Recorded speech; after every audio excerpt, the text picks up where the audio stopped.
Kayo po ba ay may anak na nahihirapan na matandaan ang letter sound?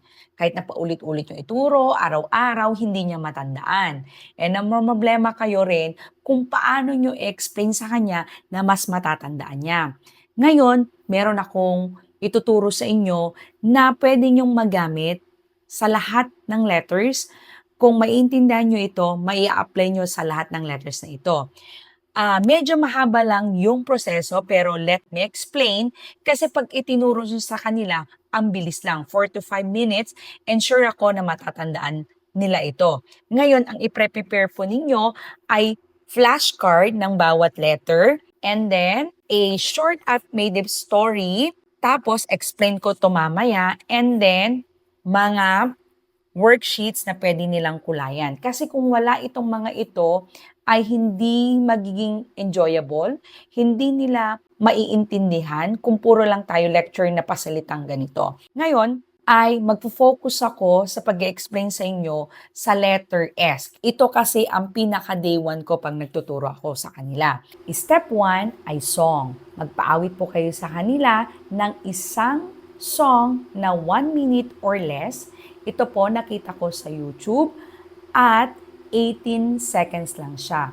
Just to prime up na ang lesson nyo for today ay letter S. Step 2 po natin ay short made-up story. Ito po yan. Gawa ko lang po ito. Pili po kayo ng isang character or one object na pinaka-main character nyo po sa story.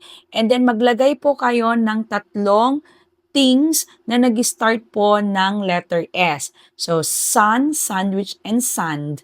Inilagay ko lang po ito dagdag na character.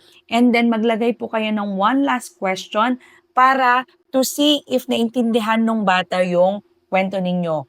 What sound does the snake say or make? So, ito po kasi yung pinaka-main character natin. So, pag sinabi niyang s, yung sound na tinuturo nyo, nakuha niya, ibig sabihin po, malinaw sa kanya yung story. Number 3 is the action of the main character. Sasabihin mo sa kanya na when you see the snake, the movement of the snake is like this. You wave your hand like this.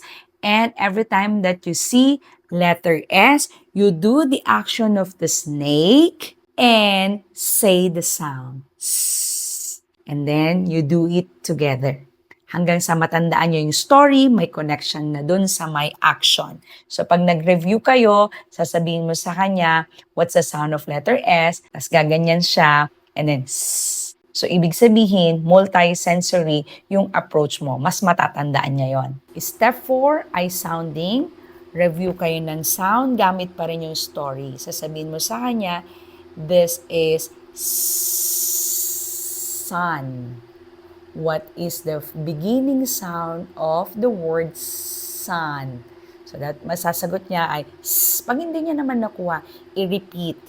Kasi yun talaga yun para magkaroon ng retention. And then do with the sandwich and with the sand.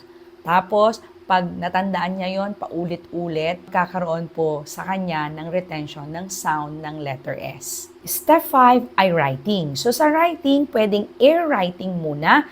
Yung isulat nyo sa hangin yung letter. So ikaw nakaharap sa anak mo, mirroring kayo. So isulat mo, this one is the big letter S and this one is the small letter S. And then right after that, pwede rin naman tactile sa kamay. Ay big letter S, small letter S. Pwedeng sa table, anywhere. And then before kayo magsulat sa papel, para mas ma-enjoy niya, mas matatandaan niya yung letters. Ngayon, pag isinulat nyo na sa papel, emphasize to him the blue to blue, red to blue na pagsusulat. Kung hindi niya pa kaya, tracing. Ngayon, kung hindi niya makuha on the first, second, tapos basta na isulat nyo yung letter, that is okay. Time to time naman mag-improve. Basta yung lesson nyo, nakuha niya yung sound at saka yung letter. Okay na yon. Step 6 ay reading. Since ito pa lang ang naituturo ko po dito sa video na ito, ay ang gagawin ko lang dito, tatanungin ko sa bata kung what is the sound of letter S, what is the sound of small letter S. Tatanungin ko lang sa kanya kung natandaan niya yung sound ng letter S. Para sure ako na pwede ko bang ulitin, may retention ba dun sa activity na ginawa namin.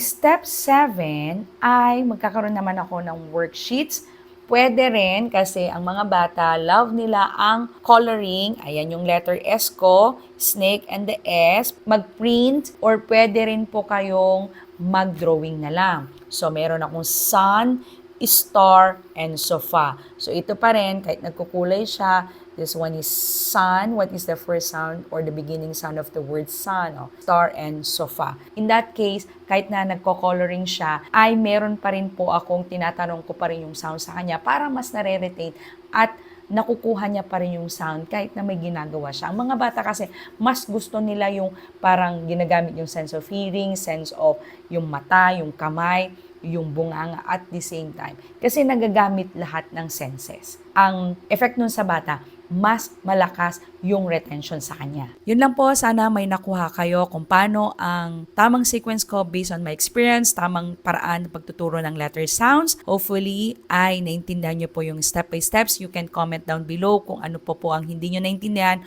o you have questions at sasagutin natin about teaching reading. I invite you to my FB group, join my Basa community. I will put the link below and you can ask there na kung ano pang mga ideas na kailangan nyo for teaching reading. Please don't forget to like, share, and subscribe on my channel. See you po on my next vlog. God bless po sa ating lahat.